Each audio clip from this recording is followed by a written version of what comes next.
Hey guys, welcome back to Tower of God New World. In today's video, I wanted to talk about Jaja because we've got her growth event going on. I want to look at the character, the skills, whether I recommend pulling for her, whether I recommend like main wishlisting her to try and get these the 3 copies you need to max out this event. So you get an extra 10 summons, you get extra gifts, you get an extra copy of her.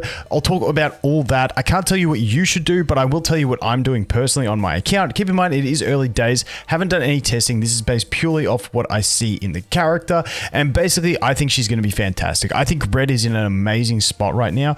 We've got Hua, who's an amazing support / early carry. We've got Yellowy, who's an amazing buffer. We've got the Sniper dude, who I think is going to be an amazing main damage dealer when we look at the end game, not so much as a carry in the early game. And now we've got the support, the defensive support with heals, shields, energy regeneration, and attack buff.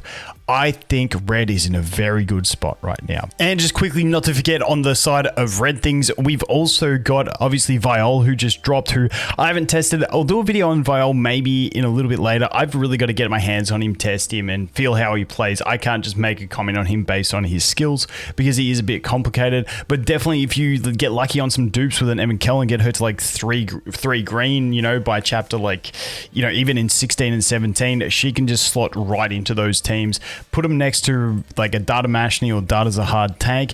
And honestly, Red is in a fantastic spot at the moment, especially with our brand new support that we've got going on. But let's go ahead and look at her skills. Now, keeping in mind, these are all maxed on their multipliers. So, you know, you got to take some off if you want to look at a base copy. But her special skill deploys a lighthouse to heal whichever of her allies has the lowest percentage of remaining HP by 1200% of her attack. The lighthouse also removes that ally's debuffs. The lighthouse follows the target ally for 5 seconds, healing their HP by an additional 200% of her attack every second. Excess healing will be proportionally converted into energy. Maximum recovery per bonus is 100. So what I'm seeing as that is basically each tick of that, like the 5 seconds. So as it's ticking, each second tick can only cap out at giving 100 energy. Correct me if I'm wrong. I'll have to do some testing when I get her, but that's the way I understand that one. But honestly, it's a cleanse with a big chunky heal and a heal over time, which can be very valuable on a lot of characters. And we also get some energy regeneration. Really strong ultimate. Then we go on to the next one. This is another active skill. Flashing a powerful light in front of herself, Jaja deals 800% of her attack as damage to enemies in a fan-shaped area and blinds them for 8 seconds. Honestly, a blind, I'm happy for that. Like, it helps with survival. Happy days. Moving on from that, we have this one. It creates a barrier equal to 80% of her max HP for the 2 allies with the lowest HP that lasts for 10 seconds. While the barrier is active, those allies become immune to critical damage, which is a big thing in my opinion. So like, not only are you getting shielded, shields only break quick. That's because crits hit so hard. But if you can't get crit, that is like, it's a really solid shield.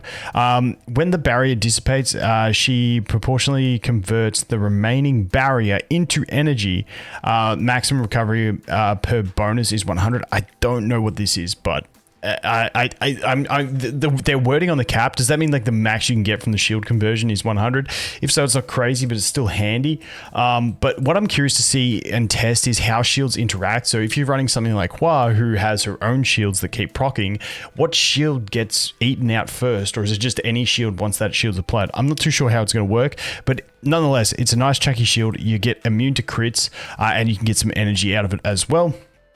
Then we have her passive, increases the attack of red element allies by 24% at the start of battle. Like I said, there's not too many bells and whistles. We've got a blinding effect. We've got shields with energy recovery and blocking crits, and then we've got heals with cleanse, with heal over time, with energy recovery. It's just a really solid support. I feel like she will eventually probably get power crept, but in general, she is the red supporter. So you've also got that attack buff, which is like, that's something, unless they just implement, like now all colors have one of these characters that just buffs the attack of all of them at the start of battle. And I think these characters are always going to be valuable. And honestly, she like shits on something like Shibisu for yellow. So I think she's an amazing unit. I love her. What my plan is to do. So if you want to know what I'm doing personally, whether you want to pull for her is a thing for you. Now, I got really lucky. I did 40 pulls, 20 on camera where I got a double Hua. I did another 20 I increased a bunch of my characters, whatchamacallit? The proficiency, so I got a ton of gems, and also pushed the expedition mode. What's that called? The trial. And I had 20 more summons, and I got 2 more Huas. So I'm in the situation now where I'm waiting to see my Hua is at 2 red stars. Obviously, I want to beef her right out. However, I'm also at the point where I have my selector ready to go. So I can't do any more summons until I do my SSR selector, but I'm waiting till I'm stuck on a stage because I've just been cruising through campaign. You can see I'm in chapter 17-9 now, so I'll clear through 9, 10, 11, see if I get stuck at 12, and I'm just going to keep going until I feel stuck. And then what I'm going to do with my selector is choose either Xia or Hua, depending on which one I feel like is going to benefit my account better. But honestly, I'm tempted to go 1 Hua just because that would get her to the 3 red star. And, you know, I've got green enemies that I'm fighting, so she get that extra damage against green enemies. However, because I think Xia is one of those characters that I really want to get, and always, as always, apologies if I'm saying her name poorly, but because she's one of the characters that I really, really want to get, and I'm going to build, no doubt, I feel like I'd be silly not to go ahead and get a free copy and a free 10 pull. So I'm probably just going to pick up Xia, but I'm just like teasing myself at the moment. And then I'm actually going to put her in the main wishlist spot to try and get 2 more copies of her by the time this event ends, so that I can get the free copy and the free 10 pull. That is my personal plan. I think she's good enough to warrant it, and she's going to work well in my red team. I am currently working on my red team, obviously, with Hua, and then I've got Yellowy. If I put Xia in there as my healer, because the team I'm currently using in that second team is, it doesn't even have like a color bonus. It's like, it's Hua with Animachick, Yellowy, who else? I can't even remember who I've got in that team. Oh yeah, I've been using Grey in that team as well. And I can't remember the last unit that I've been throwing in there, but yeah, I've had no color bonus in that team. Oh yeah, it's been Data Mashini.